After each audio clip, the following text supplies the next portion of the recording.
Born in South Africa, Bessie had a traumatic life, and she drew heavily upon her experiences for her novels. Her first novel, When Rain Clouds Gather, grew out of her experience as a refugee, and was followed by Maru and A Question of Power, 1973. In 1977, she published The Collector of Treasures, a book of short stories exploring the position of women in Africa. Bessie had died in Serowe, Botswana in 1986, aged only 49. A Question of Power, written by Bessie Head in 1974, is autobiographical story developed when the author was under a lot of stress and had just recovered from a psychotic breakdown. Bessie used Elizabeth as the protagonist to illustrate the struggle to emerge from the difficult social situation she found herself.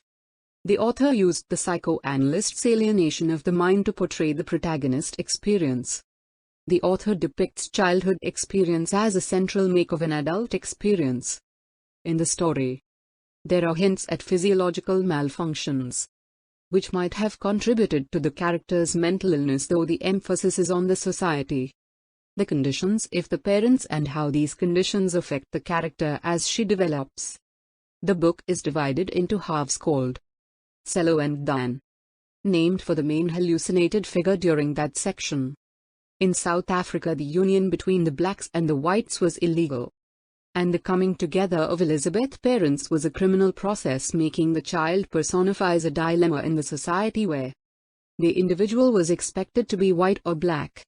When she interacts with the blacks, she feels superior, and when she interacts with the whites, she feels inferior because of the blackness in her. She hates both the blacks and the whites, and her color becomes a problem because she fails to fit into the society. It is this attitude that drives her into madness in the new community. Therefore, Elizabeth's mental illness is the adaptation of the effort to reunite these developments, as well as the effort to resolve her events and her unsure attitude concerning life, which includes the societal and religious strivings at the central of the symbolic terrifying episodes of seeking identity. Elizabeth presented in this setting is already predisposed to a mental breakdown, and the environment forms a scene of her mental breakdown.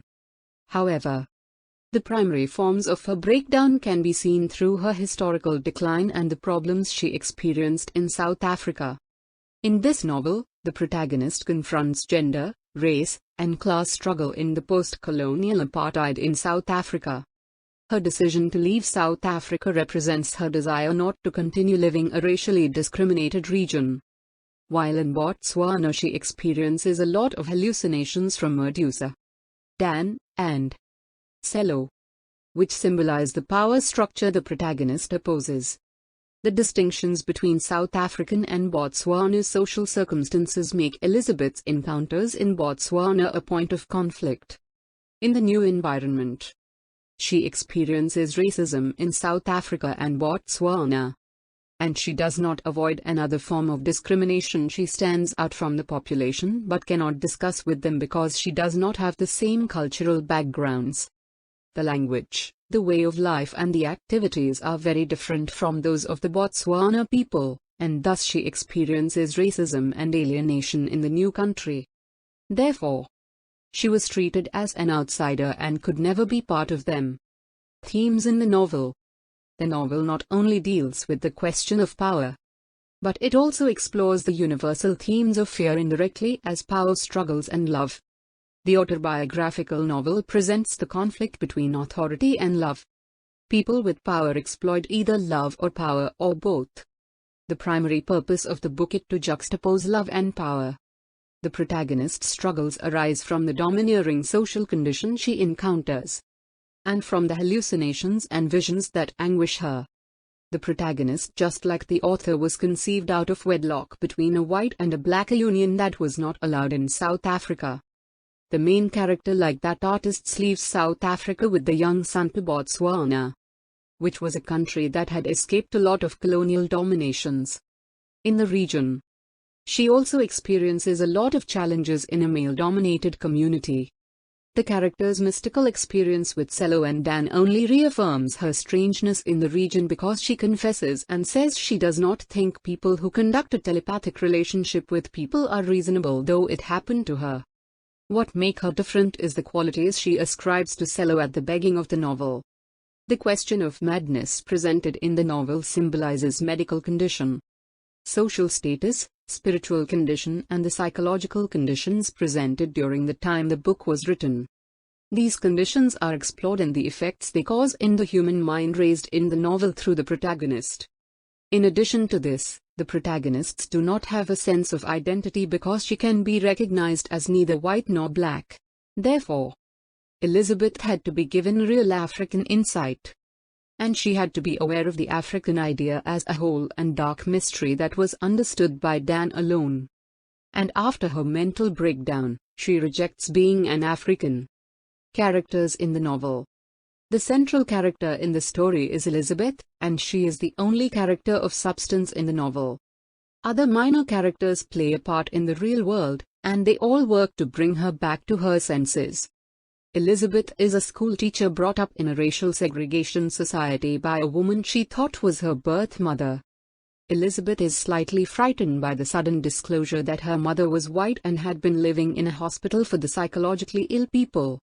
When she moved to Botswana, she also experienced the same illness in the mode of recurring nervous hallucinations and terrifying confusions, making her a prisoner of her mind. She recovers from this disease and faces life with a greater awareness of independence and optimism in life. Cello represents the right, and to Elizabeth, he describes heaven away from the sufferings she undergoes. He is a farmer in Mothabinga and a cattle breeder. He continuously appears in the protagonist's delusions. He is self-announced prophet and native of the earth, a man of apparently sincere love and compassion. Cello assumes the appearance of a concerned white-robed monastic. He has a real predator that affects the innocent woman, making her experience a lot of problems in the society. Additionally, Cello is a symbol of love and compassion, and he stands for the perfection of God-like man when he appears seated in the protagonist's hallucinations. Dan Molomo is a wealthy cattle farmer and millionaire, and he also appears Elizabeth's hallucinations, though not very frequently than Cello. He is a demonic sadist and a debauchee. And he reveals his great celebrations with sexually active women. He is a self-proclaimed prophet of the evil, which makes all efforts to frustrate the protagonist. Therefore, Dan and Cello are symbols of male-dominated communities, and Medusa symbolizes Mother Africa. Dan and Cello demonstrate the power struggle that occurs, frequently orally and through sexual mistreatment of Medusa. Through his speech and behavior, he represents the sexually abused encounters the South African women experience as he tries to attract Elizabeth into accepting his requests. Cello and Dan represent different voices in the protagonist's head as she tries to come to terms with her previous experiences. These views represent some of the problems she encounters, which are racial issues and gender discrimination challenges. The author describes the apartheid in South Africa as similar to living with presentment tension within an individual. The intimidation the narrator experiences in South Africa underlies her personality in the current context. Eugene is an African refugee from South Africa and the founder of Mothabinga Secondary School. He cares a lot about the human conditions in Mothabinga and works fearlessly to improve the lives of people living in this region by establishing the Mothabinga Local Industries Cooperative. He is one of the few men who show Elizabeth some feeling of love in the area. The author outlined in the novel some of the problems and defects Africans experience, and the two major mistakes are the African man's loose, untroubled sexuality and lack of love for their women. Conclusion. The novel investigates the wildness of the colonial Britain and the hatred they had for the blacks, as well as the countless years of rebellion and unkindness. The story also questioned Africans' over-acceptance to be devalued, to be maltreated, and to be subservient. To broader perspective, the book holds African responsible for the predicament the people experience. The second form of defect, the second general error, is a kind of unkindness, indeed spite, which appears to have its backgrounds in necromancy traditions. These practices are a booked pressure of emotional torture that reduces the victim to a condition of permanent shock. The story presented in the novel describes events that occurred before, during, and after the protagonist's breakdown. The book provides a description of the practical details of the psychological illness by describing the visions and significant their discussions, making it difficult to distinguish between real and fictional facts. Some of these discussions revolved around politics, religious conviction, sexuality, and humankind. Elizabeth's mixed race makes her remain misunderstood and unhappy in the community. As she tries to make sense of gender and racism, she gets a mental breakdown, and as he loses her job, she gets entangled in her hallucination. Lastly, the question of power depicts a modern woman battling with social forces that eventually destroys her, and in this case, the social problems include the issues of apartheid in South Africa and those of discrimination in Botswana. The story displays the measurements of the involvements of a distinctive person in the apartheid structure, which functioned in South Africa. The experiences she encountered in Botswana show that Africans still need greater adjustment and intelligence at a practical level. The story illustrates the problems women experience starting from their marriage, social stigmatization, and the suffering of children who developed in unstable homes. The author aimed at showing how social problems contribute to conflicts within the family, and in these families, children and women tend to suffer compared to the men. End of the analysis. Thank you.